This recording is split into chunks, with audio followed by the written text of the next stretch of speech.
V, I need you right now. His voice was shaking on the other end of the line. I'm in trouble. Real one, I messed things up. Please. I'm at the warehouse on Millbrook. Just come. Please don't ask questions. Just trust me one more time. I stared at my phone in the darkness of my apartment, my heart already sinking, because I knew in my bones that whatever Marcus had gotten himself into this time, it was going to change everything. Trust him one more time. That's what he said. Like, I hadn't already trusted him 100 times before. Like, every single one of those times hadn't ended with me picking up the pieces. Let me tell you about Marcus Thompson, my baby brother. The boy who used to hold my hand crossing the street. The kid who cried when our goldfish died. That Marcus was gone, replaced by someone I barely recognized anymore. At 17, he'd made his choice. He chose the streets over school, chose Dante's crew over family, chose fast money over the slow, steady path. That might have actually led somewhere good. I tried to save him. God knows I tried. After Mama died 3 years back, cancer eating her from the inside, while we watched helplessly, I thought Marcus and I would hold on to each other tighter. Instead, he slipped through my fingers like water. Started coming home at strange hours. Started wearing chains I knew he couldn't afford. Started looking at me with eyes that had seen things no 17-year-old should ever see. You don't understand the streets, V, he'd tell me whenever I confronted him. You got out, good for you, but I'm built different. Built different. What a joke. Anyways, here I am, 25 years old, pulling on jeans over my pajamas, grabbing my keys, about to walk into whatever nightmare Marcus had created this time. I was working doubles at the diner, trying to get through nursing school, trying to build something real. And my brother was calling me at midnight to some abandoned warehouse. I should have known better. Oh, my God, I really should have. The warehouse district looked like the end of the world at that hour. Empty buildings with broken windows staring down like dead eyes. Streetlights flickering like they were trying to warn me to turn back. My Honda's engine sounded too loud in all that silence as I pulled up to the address on Millbrook Street. The building loomed in front of me, covered in graffiti I didn't recognize tags from crews I'd never heard of. A door stood slightly open, yellow light spilling out into the darkness like something toxic leaking from a wound. Every instinct I had was screaming at me to leave, to get back in my car and drive away, to call the police, to do literally anything except walk through that door. But it was Marcus, my baby brother. Blood. So I stepped out of my car. Marcus? I called out. Marcus! My voice sounding small and afraid in a way I hated. Marcus, where are you? I pushed the door open wider and stepped inside. The smell hit me first cigarette. Smoke, mold, something chemical I couldn't identify. The space was huge and mostly empty, just concrete floors and metal beams holding up a ceiling I could barely see in the dim light. Then boom! The door slammed shut behind me with a sound like a gunshot. I spun around, heart hammering, and that's when they emerged from the shadows. 3 men. Dante in the center, his gold chain catching the light from the single bare bulb hanging overhead. 2 other men I'd never seen before flanked him, both bigger than Dante, both looking at me like I was prey. But no Marcus. My brother was nowhere to be seen. Where's Marcus? I asked, trying to keep my voice steady, even though my hands were shaking. Where is he? Is he hurt? Dante smiled, but there was nothing friendly in it, nothing human. His eyes were flat and cold like a shark's eyes. Marcus is just fine, beautiful. He's taking care of some business for me. See, your little brother got himself into some trouble. Owes some people some money. Lots of money, actually. How much? I asked. I'll pay it. Whatever it is, I'll figure it out. Dante laughed, and the 2 men with him laughed too, like I'd said the funniest thing they'd ever heard. Nah, see, it's not that simple. Marcus owes a debt to someone much bigger than me, someone I owe, and money ain't gonna cut it this time. He took a step toward me, and I took a step back. But Marcus, he's a smart boy. He figured out another way to pay what's owed, and that's where you come in. The fear that had been building in my chest exploded into pure terror. I looked at the door, but one of the big men had positioned himself in front of it. What are you talking about? But I already knew. Deep down, in that place where truth lives even when we don't want to see it, I already knew exactly what he was talking about. You're the payment, Vanessa. Marcus traded you, his sister, for his debt. Fair exchange, right? The words didn't make sense at first. My brain couldn't process them. Marcus wouldn't. He couldn't. He was my brother. My baby brother, who I'd protected his whole life, who I'd shared my last dollar with, who I'd lied to Mama for when he came home past curfew. But even as I tried to deny it, I knew it was true. I could see it in Dante's eyes, could feel it in the way the warehouse suddenly felt smaller, the walls closing in. Where is he? I asked again, my voice barely a whisper now. Where's Marcus? He's gone, baby girl. Made himself scarce. Couldn't watch, I guess. But he made the call. He set this up. He brought you here. Dante pulled out his phone, tapped the screen a few times, then turned it toward me. See for yourself. It was a text conversation between Dante and a number I recognized, Marcus's number. Dante, you got 3 days to come up with 50,000 or we're coming for you. Marcus, I don't have that kind of money, please. There's got to be another way. Dante, there's always another way. What you got that's worth 50K? Marcus, got nothing, man. Nothing. Dante, what about that sister of yours, the pretty one working at the diner? And then, after a long pause, the message that destroyed everything. Marcus, what do you need her for? I stopped reading. I couldn't see through the tears anyway. My brother, my own blood, had sold me, had set me up, had used the one thing he knew I couldn't resist, his voice asking for help, to deliver me to these men. Now, here's how this is going to work, Dante was saying, but his voice sounded far away, like I was underwater. You're coming with us to see a man named Bishop. He runs a little operation, and he needs some help tonight. You're going to smile, you're going to serve drinks, you're going to be real pleasant to some very important people. You do that, and Marcus's debt is paid. You try to run, you try to fight, you make any kind of scene, and Marcus is dead by morning. We clear? I wanted to scream, wanted to fight, wanted to run. But what could I do? There were 3 aboard, them and one of me. I didn't know where Marcus was. Didn't know if these men would really kill him or if that was just a threat. Didn't know anything except that my brother had betrayed me in the worst way possible. So I nodded. What else could I do? They took me in Dante's Escalade, one of the big men on either side of me in the back seat. We drove for maybe 20 minutes, deeper into industrial areas I'd never seen before. Nobody spoke. I just sat there, numb, trying to understand how my life had gone from nursing textbooks and diner shifts to this nightmare in the span of 30 minutes. We pulled up to another warehouse, this one nicer somehow. Cars parked outside, expensive cars. Mercedes, BMWs, even a Bentley. Light and noise coming from inside.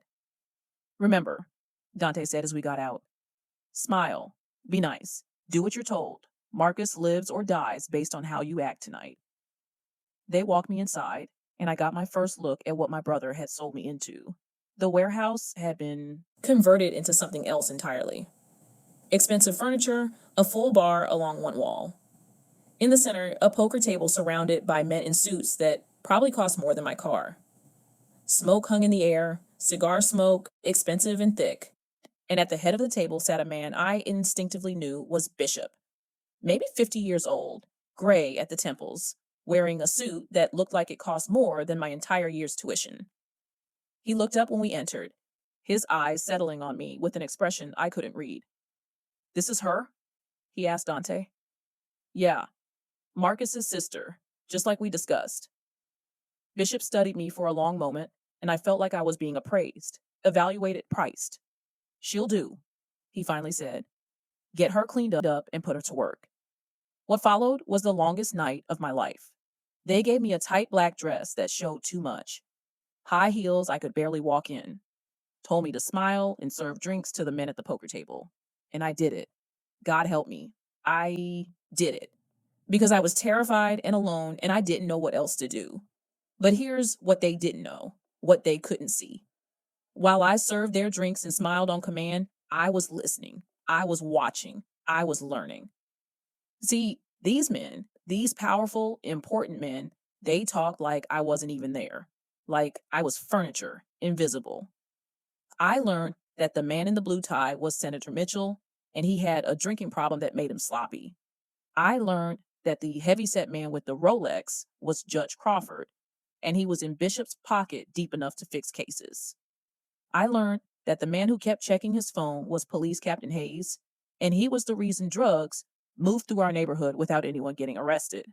I learned names, numbers, connections, debts owed, and favors traded. And I remembered every single word because somewhere around hour 3 of that nightmare, something changed inside me. The fear started to burn away, replaced by something colder, harder. I looked at these men who thought they owned the world, who thought they could buy and sell people like Marcus had bought and sold me. And I made a decision.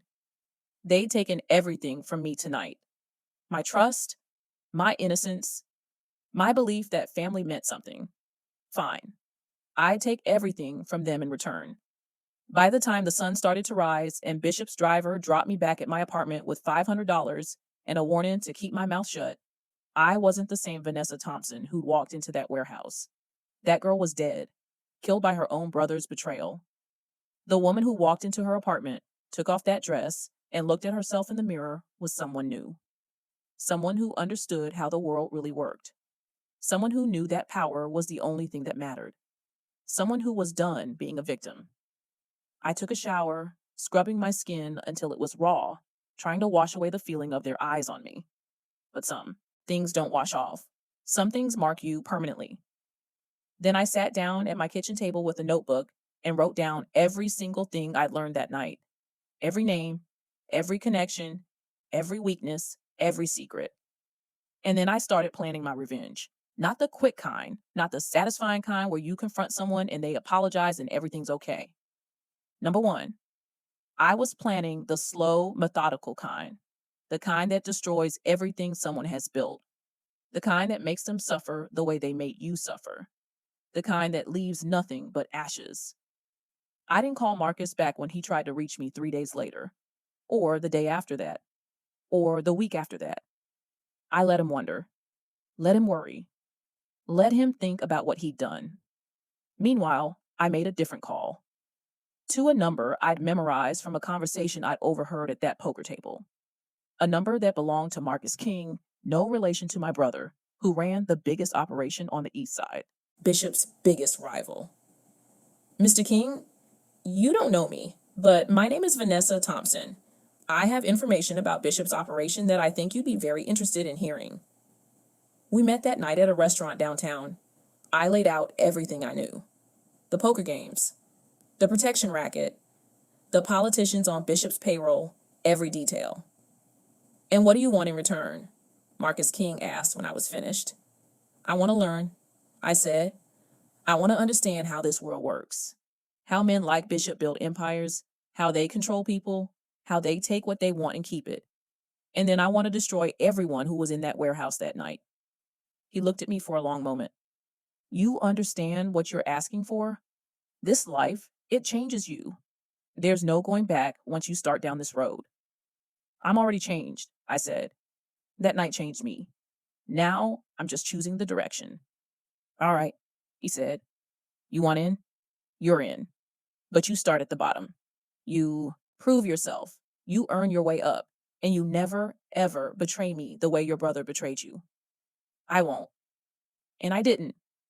Over the next 18 months, I learned everything Marcus King could teach me. How to read people, how to spot weaknesses and exploit them, how to build leverage, how to use fear and respect in equal measure, how to control people without them even knowing they were being controlled. I also learned patience, because revenge, real revenge, takes time.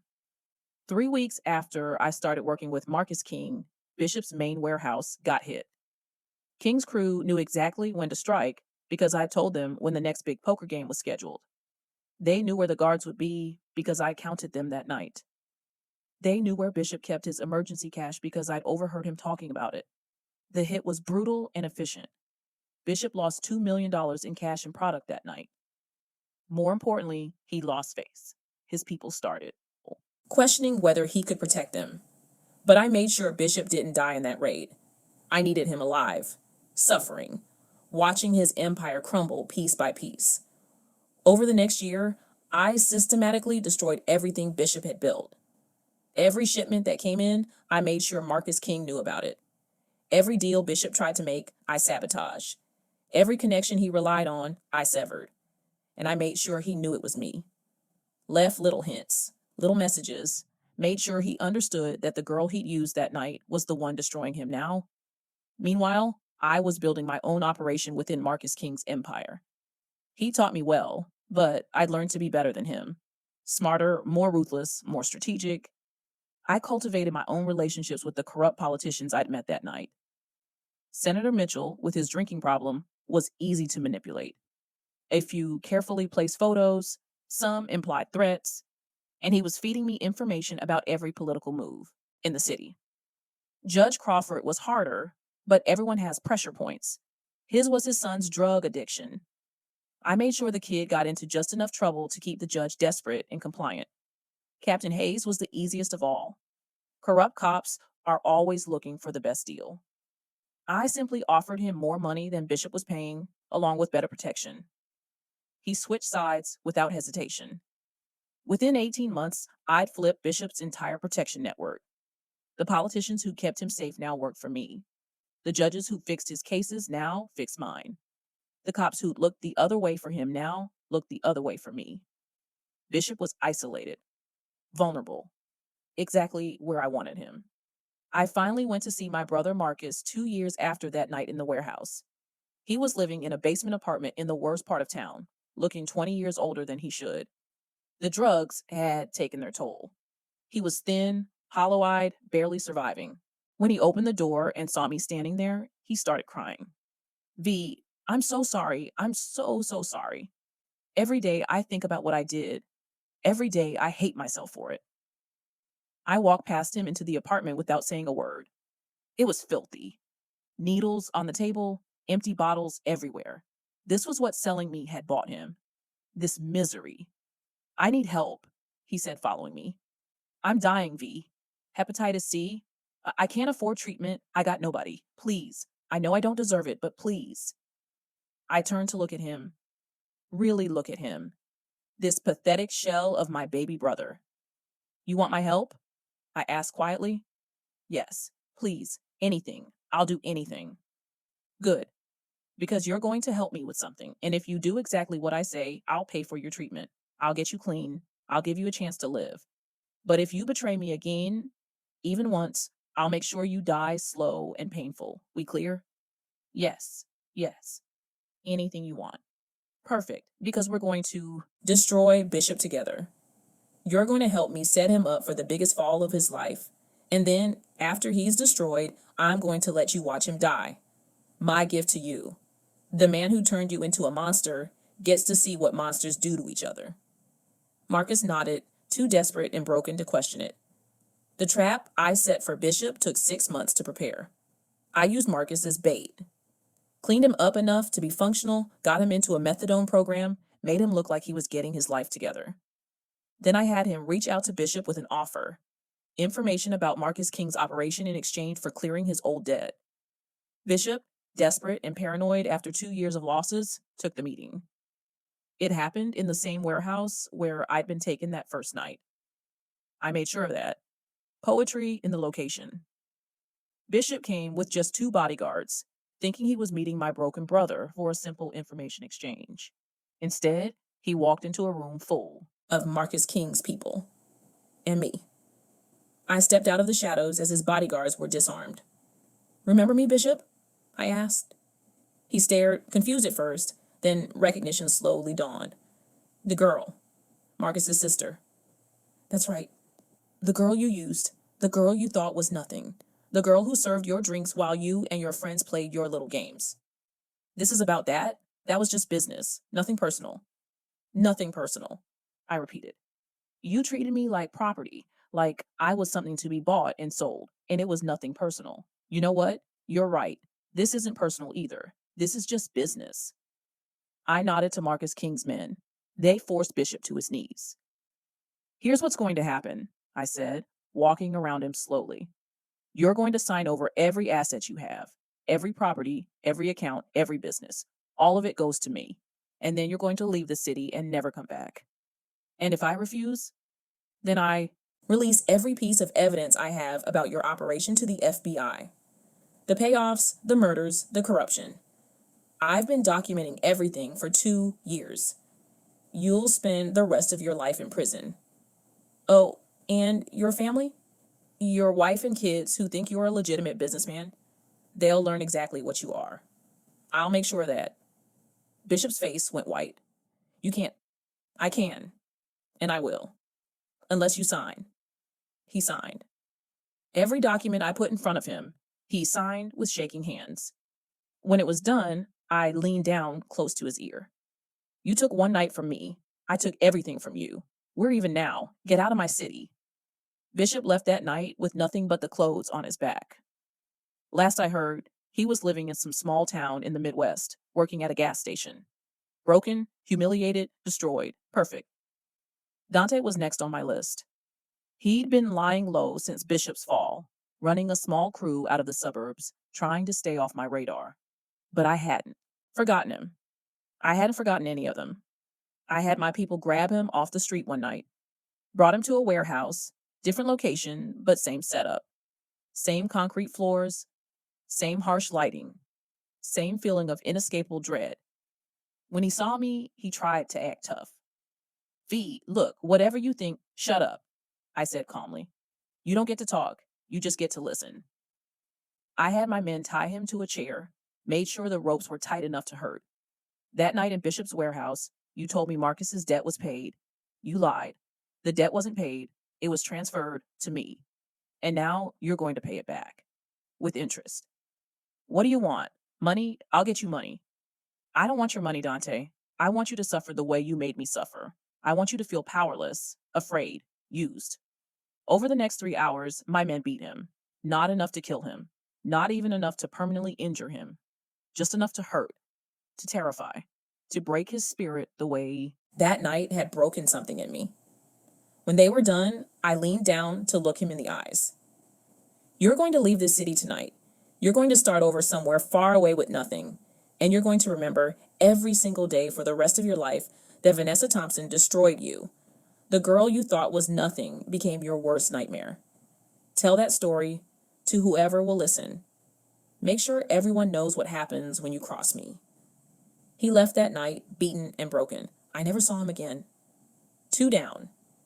Senator Mitchell's fall was almost too easy. I'd been collecting evidence on him for 2 years. Every bribe he'd taken, every vote he'd sold, every law he'd broken. I had recordings, financial records, testimony from people he'd screwed over. I didn't go to the press. That would have been too quick, too merciful. Instead, I went to his wife. We met for coffee in her upscale neighborhood. I brought a folder full of evidence of his affairs, real ones, this time not fabricated. Photographic proof of him with mistresses, financial records showing he'd used campaign money to pay for hotel rooms and gifts. Your husband is not the man you think he is, I told her, sliding the folder across the table. She opened it. Her hands started shaking as she looked through the photos, the receipts, the evidence of years of betrayal. Why are you showing me this? She asked, tears in her eyes. Because he deserves to lose everything. And because you deserve better than him. File for divorce, take everything. And when you do, I'll make sure certain evidence about his corruption finds its way to the right people. He'll go to prison, and you'll be free of him. Rich and free. She did exactly that. Filed for divorce, hired the best lawyers money could buy, and took him for everything in the settlement. Then, anonymously, I sent evidence of his corruption to the FBI. Senator Mitchell was arrested 3 months later. His career destroyed. His marriage destroyed. His reputation destroyed. He got 12 years in federal prison. Every night in his cell, I wanted him to remember that it was the girl from Bishop's warehouse who destroyed him. The girl he'd barely noticed. The girl he talked over and around like she didn't exist. I made sure someone told him exactly who brought him down, made sure he knew my name. 3 down. Judge Crawford was more difficult. Judges have protections, connections, but everyone has weaknesses. His weakness was his son. a 23-year-old kid with a serious cocaine addiction. The judge had been using his position to keep the kid out of jail for years, burying arrests, making charges disappear. I had my people approach the kid at one of his usual clubs, offered him product. High quality, free samples at first, then more, until he owed a debt he couldn't pay. When the collectors came, the kid did what he always did, called his father. Judge Crawford agreed to meet with me personally to discuss his son's debt. We met in my office. I had a real office by then, in a high-rise downtown. Legitimate business on the surface, empire underneath. How much does he owe? The judge asked, looking older than I remembered. $50,000, I said. The same amount Marcus had owed Dante. Poetic. I'll pay it. Just leave my son alone. I don't want your money, Judge Crawford. I want something else. What? I want you to remember me. Do you remember the night at Bishop's poker game? The girl serving drinks? The one you barely looked at? He stared at me, and slowly recognition dawned. You. That's right. Me. The invisible girl. The one who wasn't important enough to notice. I noticed you, though. I noticed everything. And now you're going to pay for being part of that night. What do you want? I want you to resign. Announce it this week. Health reasons. And I want you to recommend someone specific as your replacement. Someone who will actually care about justice instead of selling it to the highest bidder. Do that, and your son's debt is forgiven. Refuse, and I'll make sure every news outlet in the city knows about every case you've ever fixed. I've been very thorough in my research, Judge. Very thorough. He had no choice. He resigned the following week, citing health problems. Recommended exactly who I told him to recommend. A good judge, an honest one. And I forgave his son's debt, but not before making sure the kid knew exactly why his father had fallen. Made sure he knew it was because of one night years ago when his father had participated in something corrupt and cruel. 4 down. Captain Hayes was almost insulting in how easy he was to flip and then destroy. He'd been working for me for over a year by that point, feeding me information, looking the other way when I needed him to. He thought we were partners. He thought he was safe. He was wrong. I'd been documenting every corrupt thing he'd done for me, every payoff he'd taken, every crime he'd ignored, every law he'd broken, building a case against him using his own actions. When I had enough, I went to the FBI. Not to the local office, they might have been compromised. To the regional office, to an agent I knew was clean, someone who'd been investigating police corruption for years. I gave him everything. Recordings of Hayes taking bribes, financial records showing payments, testimony from dealers who'd paid him off. All of it documented, verified, irrefutable. Why are you coming forward with this? The agent asked. You're implicating yourself in some of these transactions. Because I'm tired of the corruption? I lied smoothly. I want to help clean up this city, and I'm willing to cooperate, to testify, whatever you need. I want immunity, and in exchange, I'll help you bring down the entire network. They gave me immunity, and Captain Hayes was arrested 2 weeks later. The arrest triggered a massive investigation into police corruption. Other cops went down. The entire department ended up under federal oversight. Hayes got 15 years in federal prison, and I made sure he knew, through intermediaries, that it was the girl from Bishop's warehouse who destroyed him. The girl he'd helped exploit that night. The girl he thought was nobody. 5 down. But I wasn't finished. Not yet. Because there were other politicians from that poker game. Other corrupt men who'd sat there that night talking about their crimes like I was invisible. Like I was furniture. I'd been patient, methodical. But now I was ready to burn down the entire network. Over the next year, I systematically destroyed them all. Used the leverage I'd built, the evidence I'd collected, the connections I'd cultivated. Some went to prison, some lost their careers, some fled the city entirely. Every single person who'd been in that warehouse the night Bishop used me paid the price. Every single one. And I made sure they all knew why.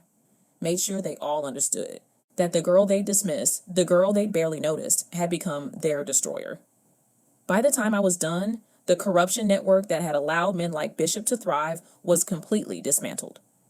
The city was cleaner. ironically, because of the most corrupt thing I'd ever done. But there was still one person left on my list: Marcus, my brother. I'd been putting it off, telling myself I'd deal with him last, but I couldn't avoid it forever. He'd stayed clean like I demanded, worked for me when I needed him to, helped me destroy Bishop, done everything I'd asked. But he'd also sold me, betrayed me in the worst way possible, and that couldn't go unpunished. I called him to my office one night, 3 years after that night in the warehouse. 3 years to the day, actually. I planned it that way. He walked in looking nervous. He'd learned to be afraid of me over the years. Good. Sit down, Marcus, I said. He sat. Do you know what day it is? I asked. Tuesday? It's the anniversary.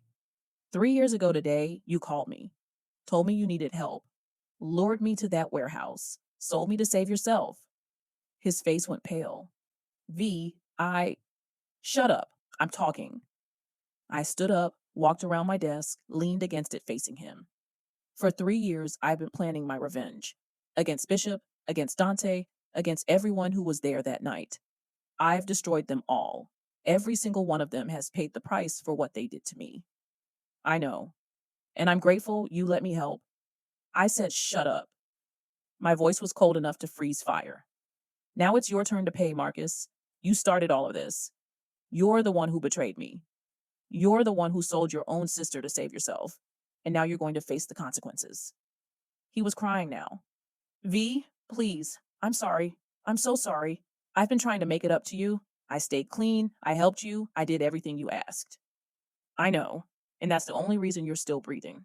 But sorry isn't enough. It will never be enough. I walked over to my desk and picked up a folder, handed it to him. Open it. He did. Inside were documents. Legal documents. What is this? He asked. That's evidence of every crime you've committed over the past 3 years while working for me. Detailed records, testimony from witnesses, enough to put you in prison for 20 years, maybe more. You set me up. Just like you set me up. The difference is, you did it to save yourself. I did it for justice. You have two choices, Marcus. Option 1, you take these documents to the FBI right now, tonight, and turn yourself in. Confess to everything. Take full responsibility. You'll go to prison, but you'll have your dignity. You'll have done the right thing for once in your miserable life. And option 2, you don't turn yourself in and I send the evidence to the FBI myself. But if I do that, I'll make sure everyone knows you cooperated with me first. I'll make sure every criminal in the city knows you were working with me to bring them down. You'll be labeled a snitch, and we both know what happens to snitches in prison. He stared at me, tears streaming down his face. You're really going to make me go to prison? After everything?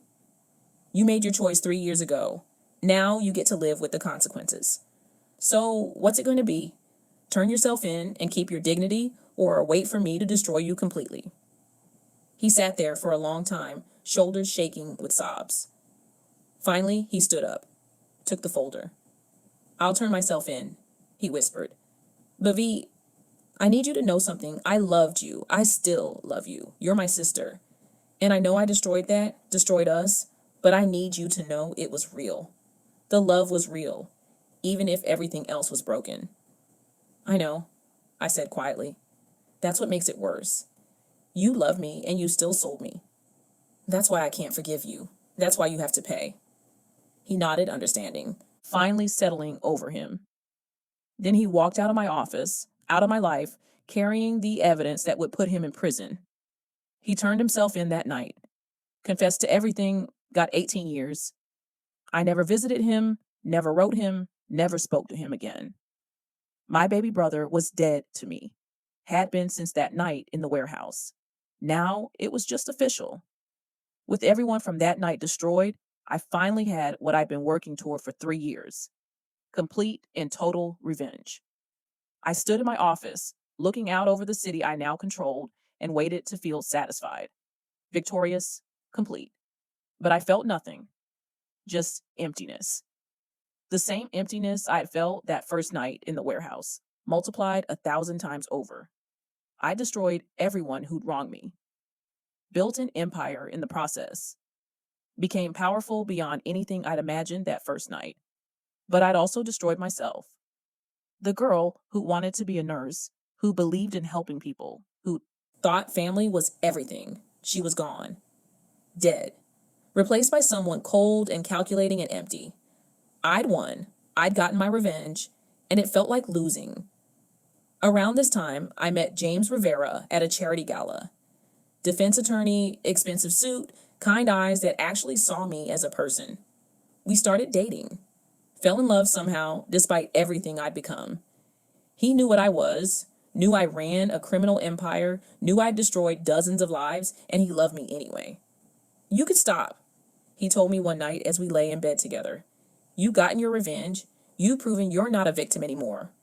You could walk away, use your money for something good, become the person you were meant to be. I don't know who that person is anymore. I admit it, then figure it out. It's not too late. But I didn't know if he was right. I'd crossed so many lines, done so many terrible things.